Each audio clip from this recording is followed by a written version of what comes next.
A Matter of Ethics by Russ Winterbotham. Read for you by Lane Frank. The fly rod, the letter, and the small jar of paint were, in a sense, half of the problem Homer Hopkins had to solve. The other half rested in his complex mind. Fader's fadeless formula had offered him a position, not a job, to take charge of its research department at $10,000 a year, twice what he was paid at Faderfield Junior College, to teach chemistry. All this was in the letter. "But I like being a teacher," said Homer, and he looked at the fly rod. "And I also like to fish." Teaching chemistry had left him little time for fishing. The science had advanced with such gigantic strides that Homer was continually catching up on the subject. He spent his vacations going to colleges and his off days reading literature, orienting himself. The little jar of paint had brought it about. Homer had sent a jar like it to C.J. Fader, suggesting that it be placed on the market. All Homer had wanted was a fat check and a royalty which he could invest so he could retire some day. Instead, C.J. Fader had offered him a job. The old man, who ran the principal industry of Faderfield, would expect a new formula a month, and Homer was afraid he might not be able to turn one out every month. Homer knew enough about C.J. to realize that if he offered $10,000, he would expect a $90,000 profit. Homer could qualify for the first figure, but he wasn't so sure about the second. And then the doorbell rang. Homer glanced out the window at the row of lighted houses across the street. He lived by himself in a little 4-room cottage near the junior college. Twice a week the cleaning women got rid of the male litter, and on Saturdays a student did the outside work to keep the little rented home in trim with the rest of the neat little neighborhood. Homer managed by himself the rest of the time. Whoever was at the door was not in line with the window. Callers were not infrequent. There were 3 other bachelor males in the chemistry department who dropped in occasionally, and some of the neighbors came over from time to time, usually to borrow a book. Students sometimes came to see him, especially when their grades were low. Homer opened the door. It was not a bachelor friend. It was not a neighbor. It was not a student. It was a very pretty young woman. She was dressed like she was going to a masquerade, with spangled tights, or something of that nature, a glittering tiara, and shoes covered with rhinestones. Her hair was black and her eyes were brown. There was a faint flush on her cheeks that looked well with the ivory shade of her smooth skin. Without being invited, she stepped past Homer and into the house. She looked around from floor to the ceiling. She strode across the room and sank down on Homer's overstuffed divan. "I like this place," she said. "Do you want to move, or will you share it with me?" Homer laughed nervously. "I beg your pardon?" "What for? You didn't do anything." "I mean, I misunderstood you," Homer said.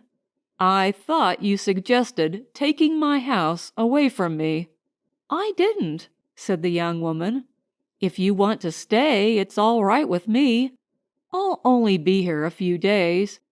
The place is much too large for one person." Homer's jaw dropped. He closed his mouth and bobbed his Adam's apple a couple of times, but he was beyond words. She rose, strode across the room, and opened the front door. She stepped out on the porch, and Homer felt a momentary relief. It was an illusion. C.J.'s offer had been more of a shock than he thought. Then she appeared again, carrying a black bag. Where will I put my things?" she asked. "Ma'am," said Homer, "I am a gentleman."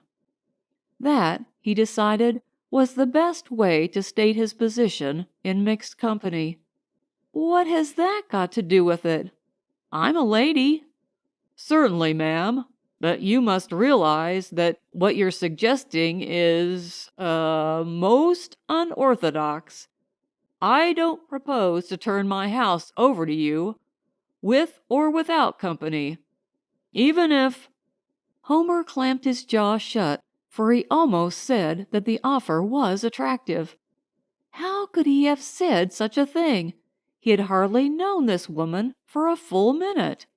"Your house? I'll admit your arms and legs are yours, and so no doubt is your hair, your teeth, your eyes, and your ears. But how can you say this house is yours?" Homer looked at the girl. She spoke perfect English, although now that he noticed there was just a slight accent. She had something of an Italian grace, French fire, and the wholesome heartiness of Scandinavia in her, and yet she was different. "It is my private property," said Homer. "I'll admit I do not own it, but I rent it. I have a year's lease. When I studied your customs and manners, I must have overlooked a few things," she said. "But I can't see how you can own a dwelling." Homer was horrified. Undoubtedly she was from behind the Iron Curtain. "This is America, ma'am," he said stiffly. "I thought this was Earth," she said. Again, Homer's jaw dropped as if he had not heard correctly. "Do you mean to say that you are from some other place?" His voice supplied capitals. "I am assuredly not of this planet," she said. "I'm Quayleth, of planet 12, star 10, Pleiades." Her smile was pleasant, too, Homer observed. "I learned your language by telepathy, but unfortunately I didn't go deeply into your economics and social customs." Homer decided she must have tuned in on Russia. Then he realized that English is not usually spoken there, so he assumed she had listened to some subversive somewhere. If she was from the Pleiades, more than likely she was a spy. "Do you think the revolution will come during our lifetime?" he asked. "There is a revolution every 24 hours on this planet," she smiled. "On my planet, the revolution is 26 hours. Your hours." This was a joke, Homer decided. A student trick, extremely in bad taste, especially since it entailed a girl to expose herself in such a costume. "I hope you didn't park your spaceship by a fire plug," he said sarcastically. "Fire plug? I missed that when I learned your language. Something electrical, no doubt. But if you mean my space shuttle, it is in a desolate area south of here." She pointed in the direction of the Cambridge Manor Country Club. "We know that spaceships have a disturbing effect on primitive races such as yours." In spite of Homer's determination not to believe this girl, he felt an admiration in the way she played her role. He wondered if there was really a spaceship on the golf course. It would certainly have a disturbing effect on early morning golfers. Good heavens! C.J. Fader belonged to Cambridge Manor. "Miss Quayleth," Homer said, "your being here presents problems, whether or not you are from the Pleiades. You must understand that this isn't the proper thing to do." Homer glanced toward the window and quickly moved over to the Venetian blinds, which he turned downward, just in case one of the neighbors looked in. "I must sit down and think a moment. Then we'll decide what must be done." "I know what I'm going to do," said Quayleth. so you decide what you're going to do. Homer had a bottle of bourbon in his kitchen cabinet. The Board of Trustees of Fairfield Junior College frowned on faculty drinking of any sort, and of course alcoholic beverages were forbidden on the campus under strictest penalties: expulsion for a student, dismissal for an instructor. But Homer was extremely moderate, and there were times when he felt that whiskey had a respectable place in the scheme of things. He poured himself a drink after offering one to Miss Quayliff. She declined. "I must be careful what I eat and drink on strange planets," she said. "A wise forethought," Homer said, with a nod. He mixed the whiskey with tap water, dropped in an ice cube, and began sipping it as he sat in a straight-backed chair opposite her. "Now," he began, "I won't question anything you've said. It doesn't matter, really, whether you were born in Fairfield, the next county, or a planet 200 light-years distant. There's one fact we can't deny. You are a woman, right?" "You are perceptive, sir." "My name's Homer," he said. He smiled, and she smiled back. Homer finished his drink and put aside the glass. "I'm a man." "That I had already perceived." "Do men and women, occupy the same lodgings on Planet 12? "Certainly. And so do they here. I looked in all the houses on this street before I came to yours. I picked your house because you were alone." "But those people are married," said Homer. "I'm an unmarried man, a bachelor." "Are you a social outcast? An exile?" Quayliff asked. "No, I have not chosen a mate, as yet." He didn't want her to think he was opposed to the idea. "On Earth, it's not customary for an unmarried couple—" "Oh," said Quayliff. "That old thing." Homer felt a little indignant. "It isn't to be ignored." "Far be it from me to upset the earth," she said. "I just dropped in for a brief time to complete our museum catalog of your system. We're not complete on the earth, you see, and your little village seemed to have a pretty fair representation of human society, except a lack of primitive tribes. Now I'm not so sure it is anything but primitive." "We are civilized," said Homer. "Highly civilized. We have a certain moral code, and your being with me jeopardizes my position in respect to that code." He paused.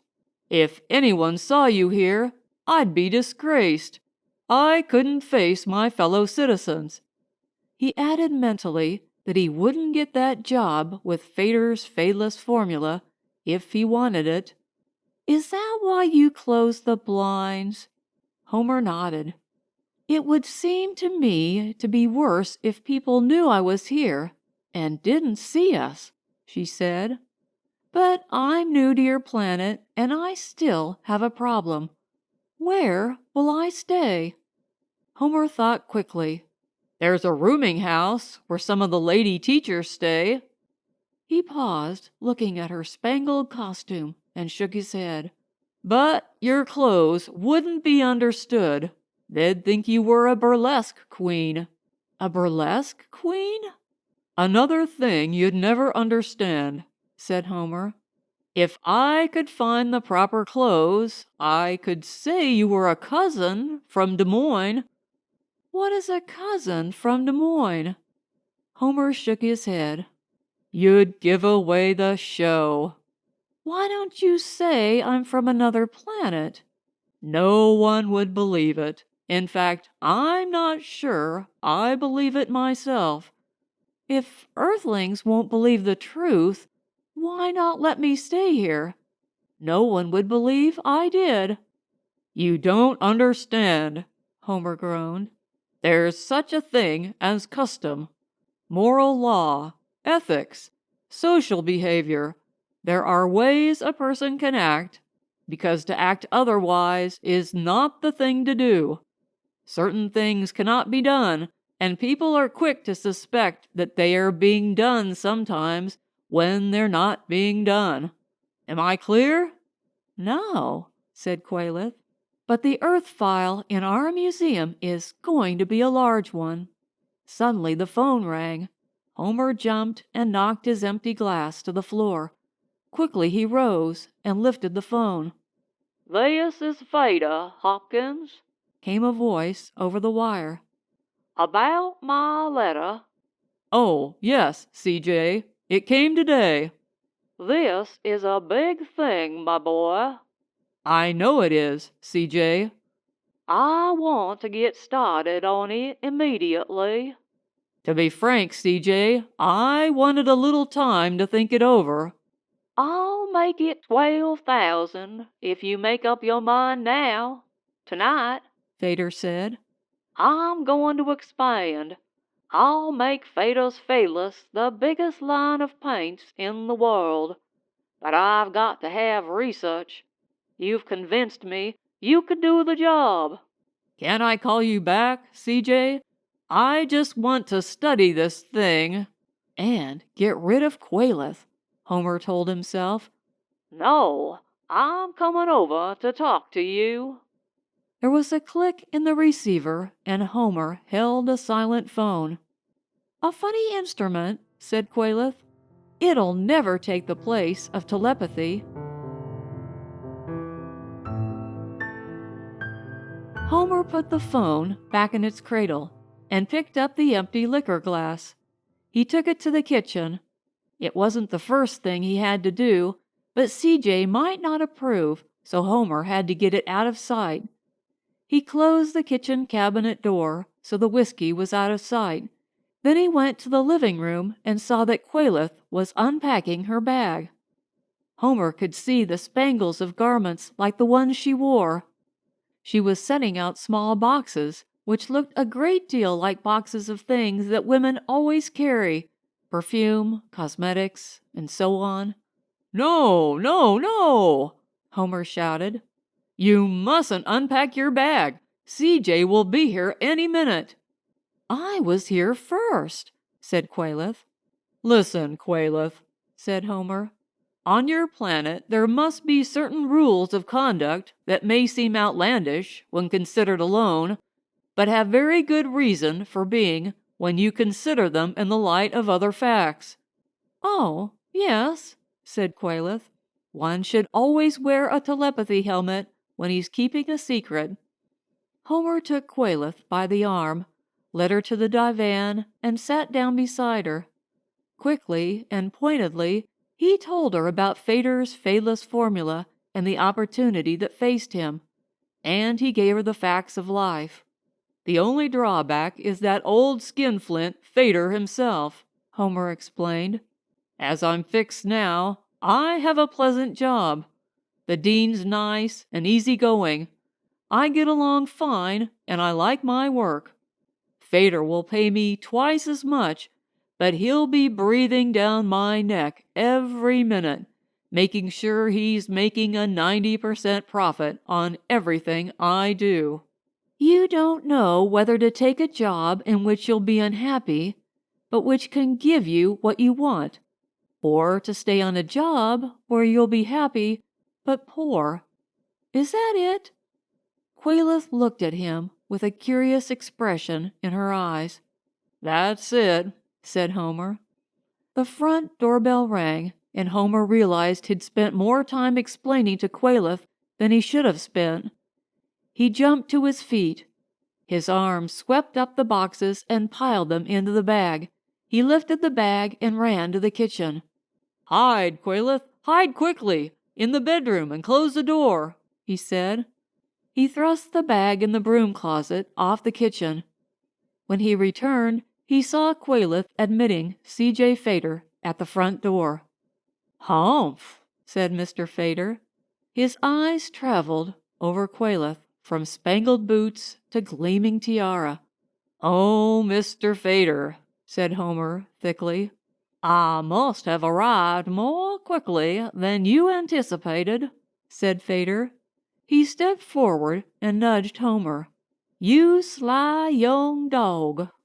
It's not what you think, CJ, said Homer.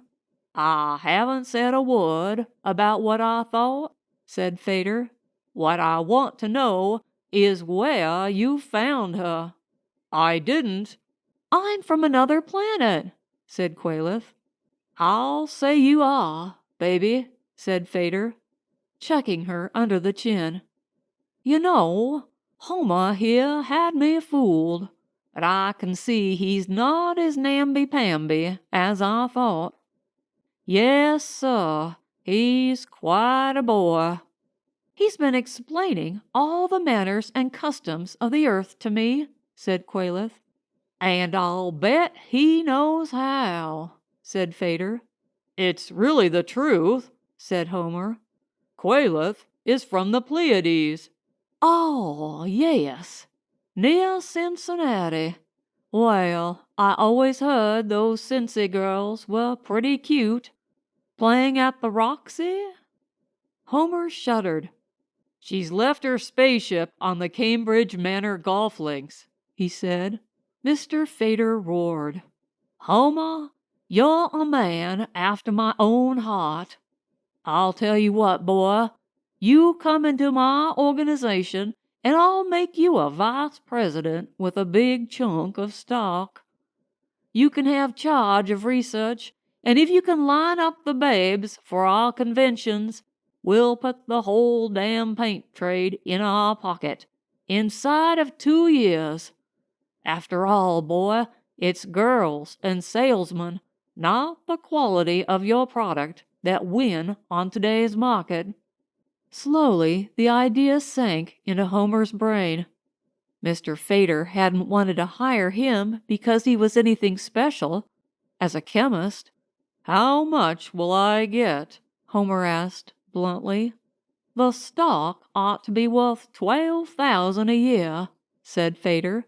On top of that, you'll get $25,000 as vice president in charge of research and conventions.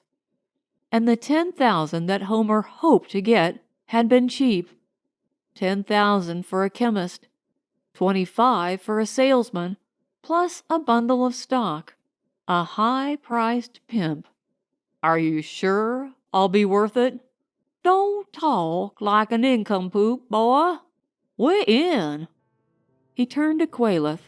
Got any friends, honey? Quayleth's eyes seemed to gleam. Fader's hand straightened with a jerk. He stood stiffly. He's hypnotized, said Quayleth. We can talk, and he won't hear or remember what we say. There's not much to be said, said Homer. You don't want the job? With this lecherous old tomcat? Quayleth smiled. You are puritanical, she said. You're stuffy and naive and innocent. But I like you. I'm probably crazy, too, said Homer. Quayleth shook her head. No, you're unhappy. You don't like being a teacher either, do you? Of course I do. Homer spoke with too much emphasis. It's a pleasant life. But you've seen broken old men teaching. Men who had brains and who didn't have a cent in their savings account. You know you'll starve all your life and get very little thanks for discovering genius. You know, and you want to get away from it. That's why you even considered going to Fader in the first place. If you'd really been contented, you'd have turned him down right off. Homer realized she spoke the truth. But any job has its drawbacks. I've either got to teach chemistry or become a research chemist. From what I've seen, Fader and Faderfield Junior College are my only choices, and chemistry is all I know. You know about ethics and customs of your planet. You know what people are supposed to do and rarely do. It doesn't make a living for me. Not on Earth, but on Planet 12, you'd be an authority on the planet Earth.